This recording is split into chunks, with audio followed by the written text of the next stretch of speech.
Good evening, ladies and gentlemen, boys and girls. I am Ramesh Kamswami. Personal information of a person is the most cheapest yet effective tool, or rather I would say a weapon which can be used to harm and wipe out someone's existence.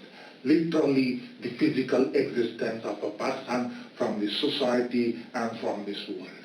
You might think I am just exaggerating the matter, but you can believe so, and I have absolutely no problem. But today on this show, you will at least be convinced by the fact that it has the potential to make anyone of you watching right now a slave, a puppet, a robot, which can be controlled, manipulated by a person, by a master sitting out there. So this comes at a time when the Supreme Court of India gives a landmark judgment on the right to privacy. So by stealing someone's personal information and using it for profit, doesn't it violate the fundamental right of the citizen of this country, right to privacy? On the debate number one, joining with me in the panel, Mr. Kanchan Sankanwadi. He is the undercover agent for the virus army that will be talking soon. Joining us on the phone line is the comic one. Hello? Hello? Hello. Hello? Hello. Yes, she is Miss Saina, a computer.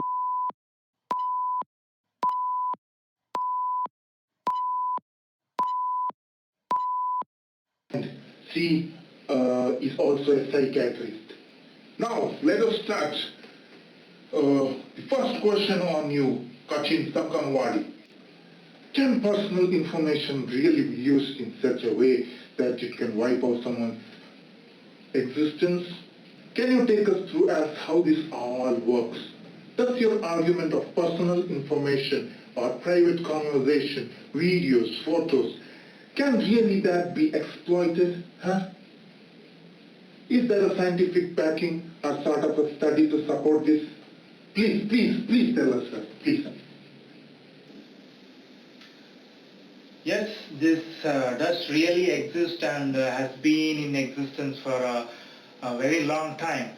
It is termed as psychological warfare or psychological manipulation. So the general public might not get what the term really is, but everyone, each and every one of you are the victim of this psychological manipulation. It's used in politics for vote gains. It was earlier used in military operations. And it's done through mainstream media, social media, print media, and the virus army, which is always around you, who looks like you, who shares things like you, and who also manipulates you. The recent act of domination of Kannada or Hindi, or domination of state flag over national flag, is a classic example. Sir, can I interrupt you, sir?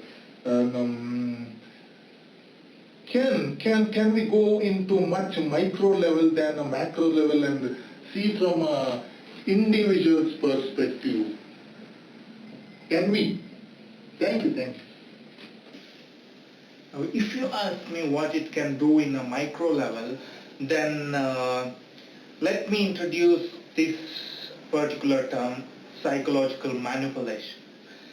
Psychological manipulation is a type of social influence that aims to change the perception of others through abusive, deceptive, and underhanded techniques. By advancing the interest of the manipulator, often at another's expense, such method could be considered exploitative, abusive, and devious. So what is the advantage then? What is the advantage? Why can we just go and shoot 7 bullets into his or her body? Why so much of drugs? Huh? See, the main advantage is that person who wants to get things done or harm, let's say the abuser, can do so without physically or verbally contacting the victim. Rather, victim will feel the pressure psychologically but will be unable to understand where the threat is coming from. He'll be completely confused. So this is done in a very systematic manner by a group of people who have little knowledge or no knowledge about the storyline of the victim.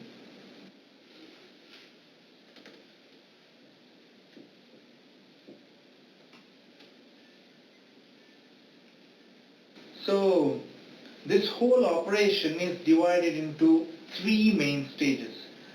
That is the pre-psychosis stage, the psychosis stage, and the post-psychosis stage. Before the pre-psychosis stage, we need a whole lot of information about the victim.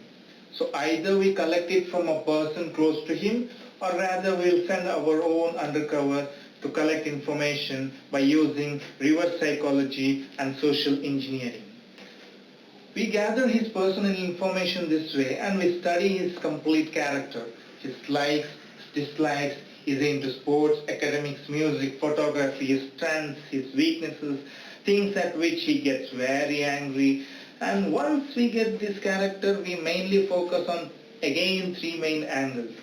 The economic angle, the love or the lust angle, and the bad habit angle, so-called bad habit angle, usually named as catalyst angle. It's as simple as this. See, I cannot convince a person unless I know his soul, right? So, this is the character study, out of which the three main angles comes into picture. So, based upon his character, we persuade through this three angles. See, a person has only two things in his life. Only two things in his life. The work he is doing and the relationship with other fellow beings. So the work will be subjected to the economic angle and the relationship will be subjected to lust and love angle.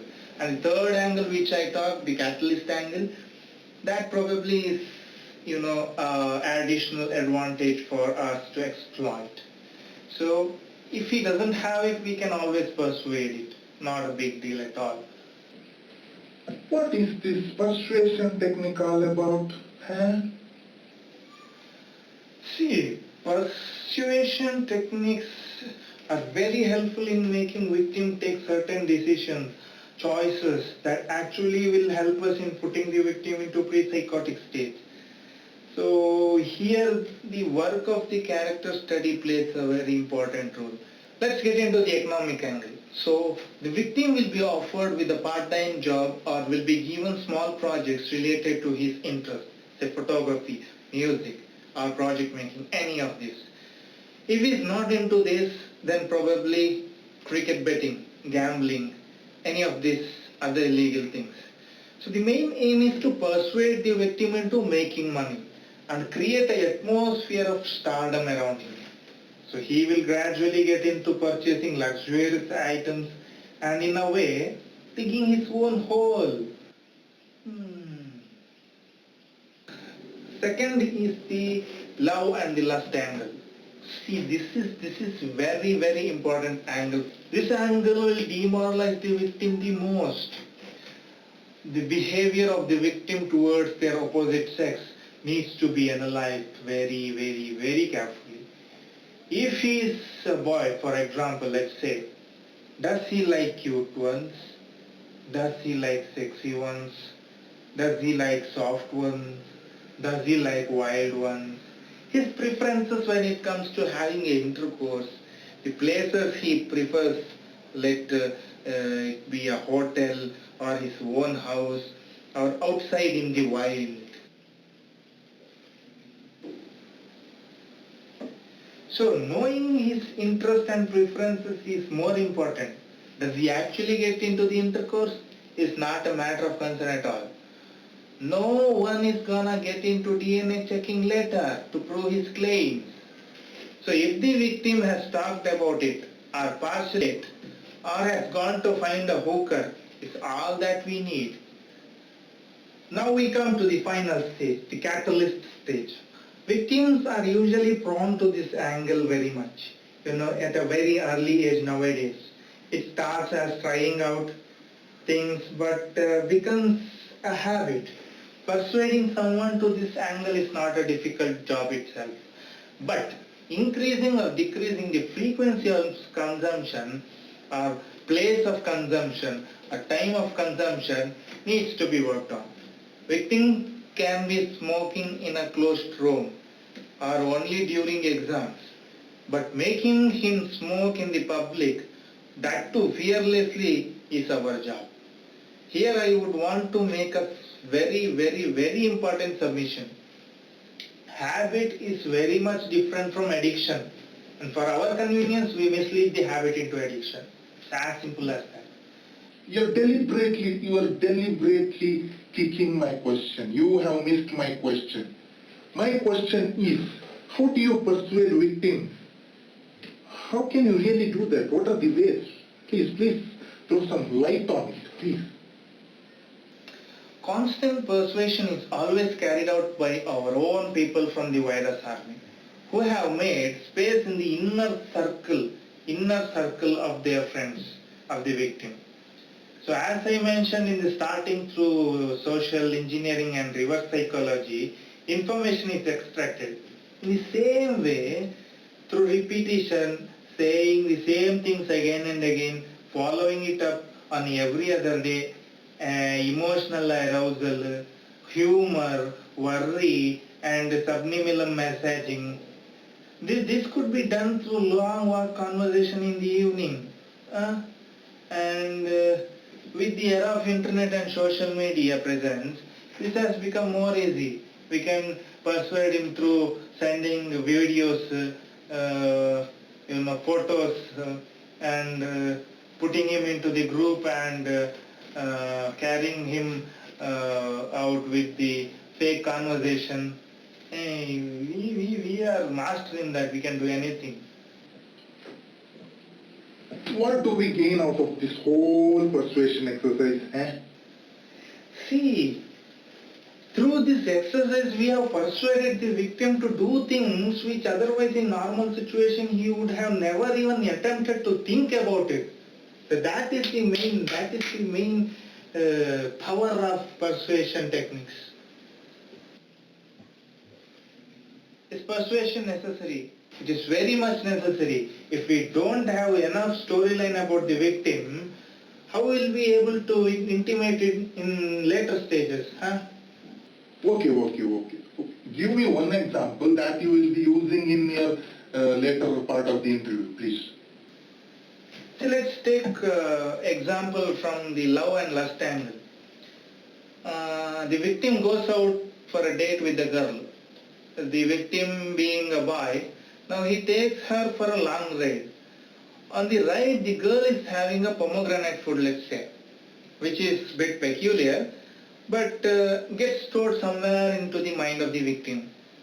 The details of where they went that night on a ride is actually used in later places, like they went to KRS side, what their time went, and other details of where the girl stays, the place, for example, maybe Wood Gully, or any bank transaction between them, or any private conversation they might have. So every minute information and will be used, obviously. Yes, ಏನು ಬಿಡಲ್ಲ ನಾವು, ಇಷ್ಟು ಬಿಡಲ್ಲ ನಾವು. So, I guess the pre-psychotic stage comes into action because we have all the angles activated, right? Yeah. And we have a whole lot of information about the victim, right? See, yes, these things go simultaneously with one's life. So, how do we start then? The actual game begins just 2 or 3 months before the actual event. Give me one example, one example, please. One. Listen.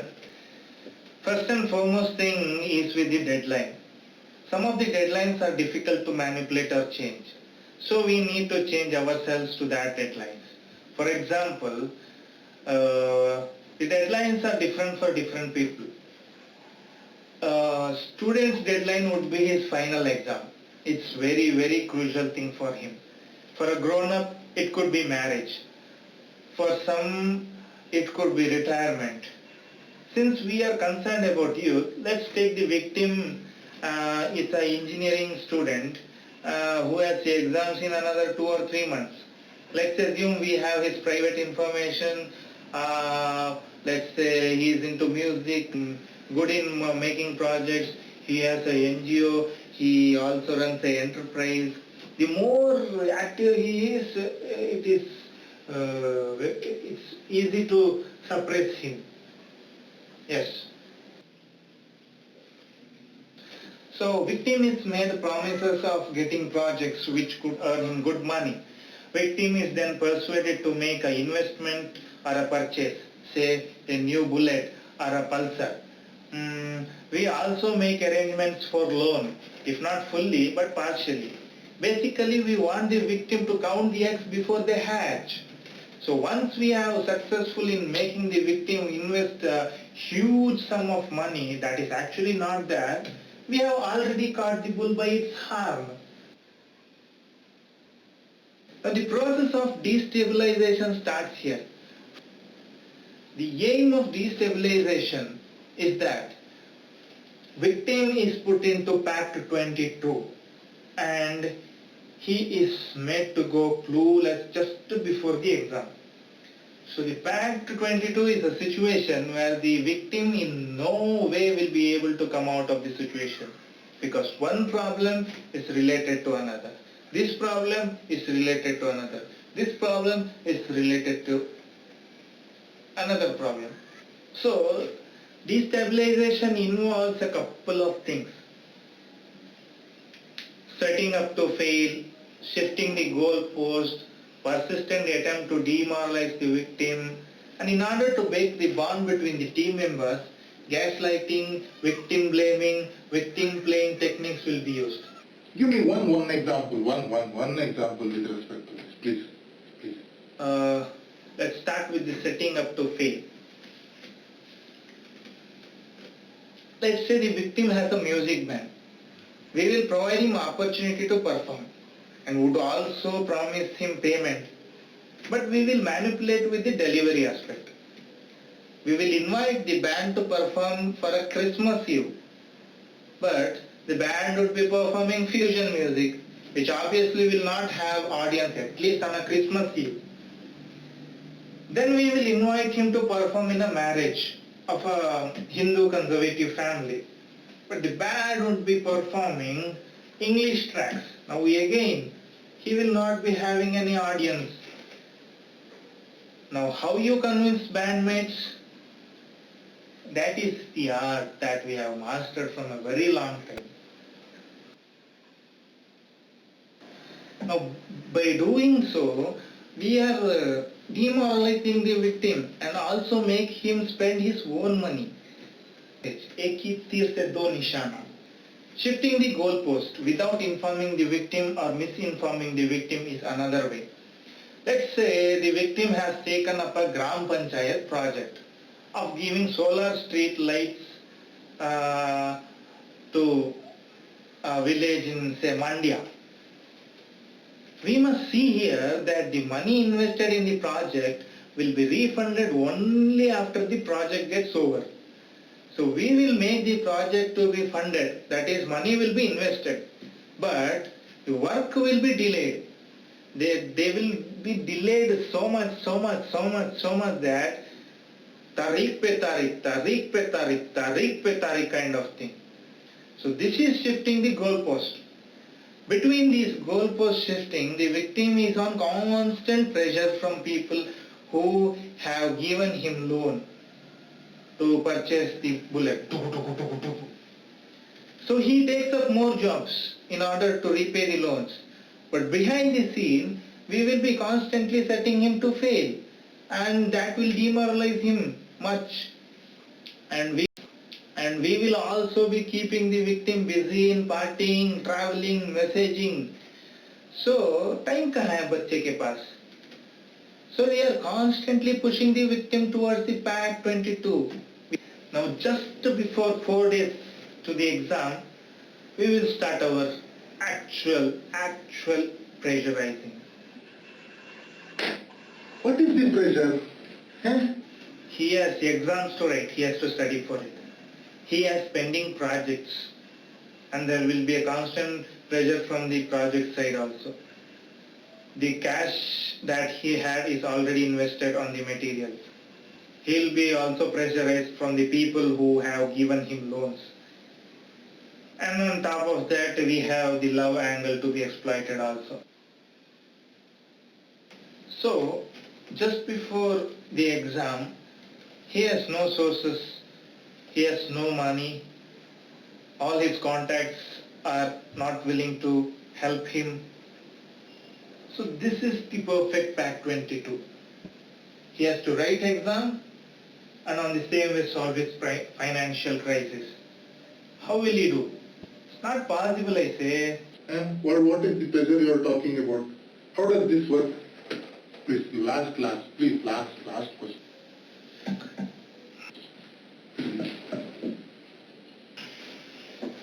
See, exam should be his priority and he will go to any extent to solve it. He is ready to mortgage his vehicle, his car, and also withdraw money from the public funds, get into betting, get into gambling. So he is in a situation where he has to deliberately commit a mistake, knowingly or unknowingly. Once he commits the mistake, eventually he has gone into psychosis stage. We amplify the psychosis using our own virus army by constantly honking by the vehicles, trucks, king, by raising the acceleration, by abusing the victim with women who has shrill voice, demoralizing where he goes, shops, post offices, college, anywhere and everywhere. A culture of fear is created around the victim. We intimidate him wherever he tries to speak. Now this is the time we take the control of the mind, manipulate it and get the things done. I know you are getting pissed off because I am constantly asking. With your great patience, we came to know that a psychosis or the psychological operation does exist, and that we came to know how to study someone's character and the persuasion techniques used in the pre-psychotic stage and a little into psychosis also. But to simple questions, sir, we started asking this from very beginning of this interview.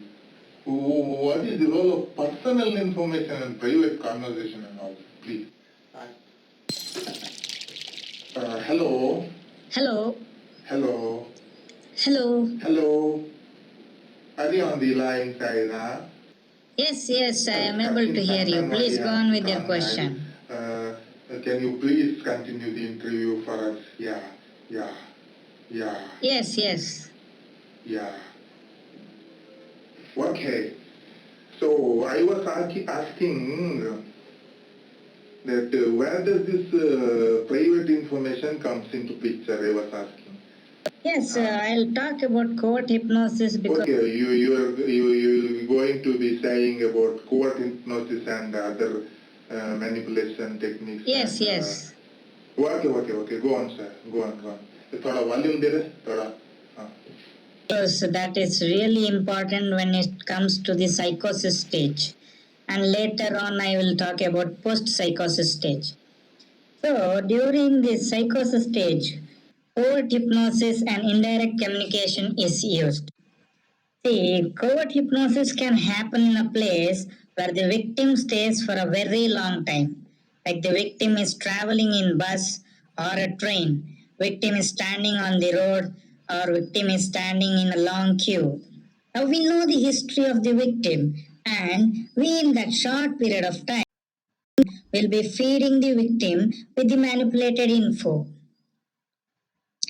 For example, Number 7 as such doesn't convey anything, but in an indirect communication, the person standing near the victim talks in a loud voice and attributes number 7 to the victim's relationship with the opposite sex. As Mr. Kachin rightly said, victim has dated a girl who stays in Hood Gully and belongs to Kollegal some 3 to 4 years back. But the indirect communication would be like, by the way, he's either talking on a mobile phone or to a person who is standing nearby. So the conversation goes this way. My friend used to say that he had dated a girl named Kushi. She came in search for a job from Kollegal. She stayed in Hoot Gully. And time and again she used to ask for money, saying she would return it after she gets a job. And I got not what happened between them. And she said she loved Rasgulla. She even asked me to make a tattoo on her hand. And the conversation goes on and on and on. By this time, the victim goes deeper into the thoughts and about what went between them. It would have been fun 4 years back, but we manipulate it into vulgarity and make him fall into guilt trips. Now, whenever the victim needs to be diverted or disturbed, we call aloud the number 7 or the place Put Gully. So we also intimidate the victim by saying that your photos will be put into public. We will be putting it on FB. We will be circulating it on WhatsApp. We will be reporting it to the press, etc., etc. So in order to ensure that the victim gets disturbed, even if he is isolated from others, we find a common existing problem. Like the mother of the victim is an arthritis patient. The act of leg pain or someone scratching his leg will be attached to the psychological thought process of number 7. So this is one example from the love and the lust angle. There are different psychological symbols for different angles. Normal person won't get it, but the victim will surely be disturbed psychologically. Now, while traveling outside, the victim starts using earphones in order to avoid the indirect communication and tries to keep the focus on road. But we start disturbing by vehicles and bikes. We convey it through number plates. Abhishek Kitchen. Types of vehicles like Pulsar, TV Moped, TVS XL, Apache, Tata Indica, and we link each of these vehicles into events and acts. So victims can be intimidated for various reasons to return money that actually in real case shouldn't have been returned. So by making victim hear and visualize about courts, lawyers, chartered accountants, income tax department, ADHAAR card and whole other bureaucratic system. So the main agenda is by psychologically keeping the victim disturbed, we are successful in achieving our goal. We will make sure he does not clear his exams. We make sure he isolates himself. And we make sure that he follows whatever we say.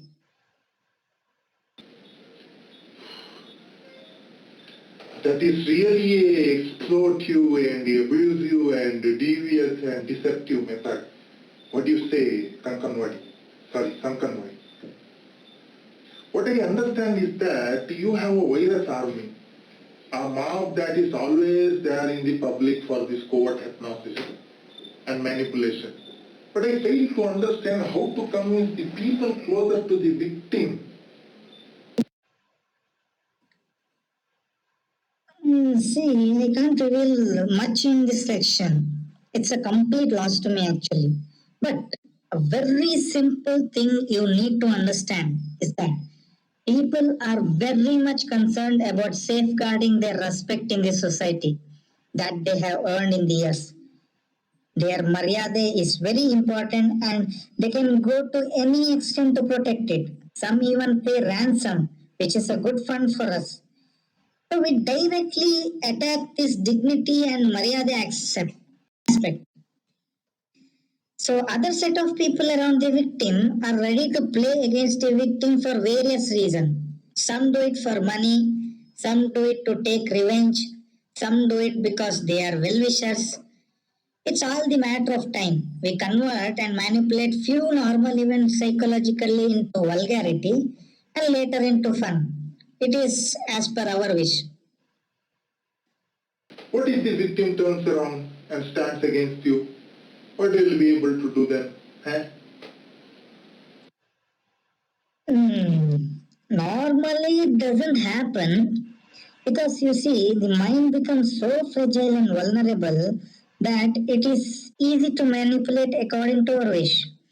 As I said, the vulgar will later be converted to fun. If he still stands against us, then we will constantly disturb him psychologically.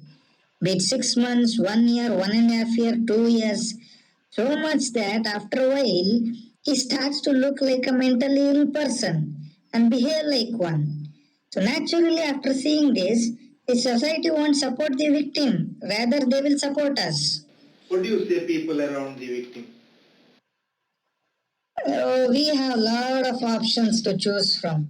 We say it's a love failure case, or a drug addict case, or a 420 police case, and eventually we turn the narrative into blaming the childhood upbringing. That is on their parents, poor family. So the whole family gets cornered in a way.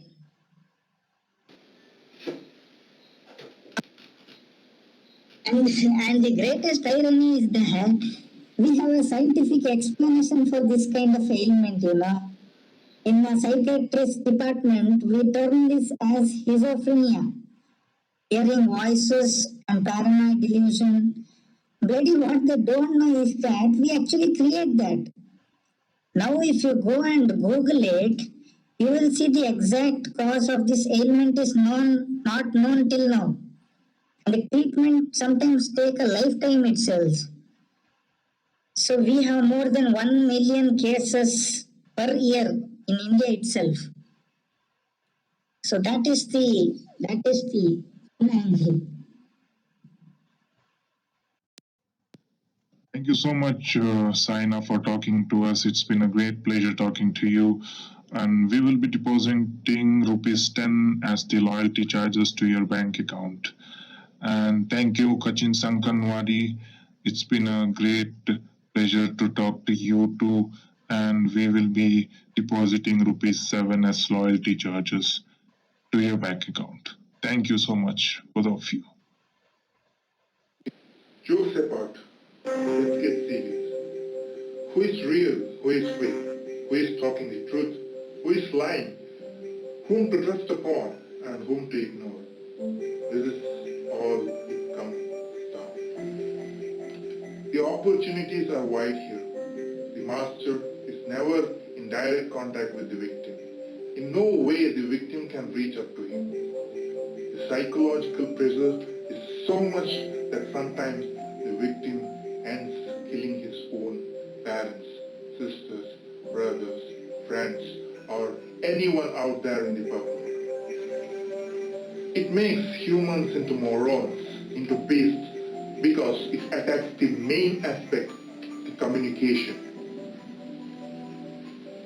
Humans have evolved over centuries and organized themselves in such a way that they can communicate and sort the problems out, unlike animals who fight and kill each other. Killing the communication between the human beings, killing the trust between the human beings, feeding in manipulated thoughts on gender, religion, caste, politics, and various other things, and dividing them in such a way that they must and should now communicate in the language of symbols. Symbols that have psychologically divided the human. Symbols of colors, saffron, blue, black. Symbols of animals, dog or cat. Symbols of fruits, apple or banana. Symbols of flower, rose and lotus. Are we here to debate between the left and the right? Can human being on this earth choose not to get into or lean towards left or right and live a free man's life? Is this not the violation of right to be left alone? Thank you.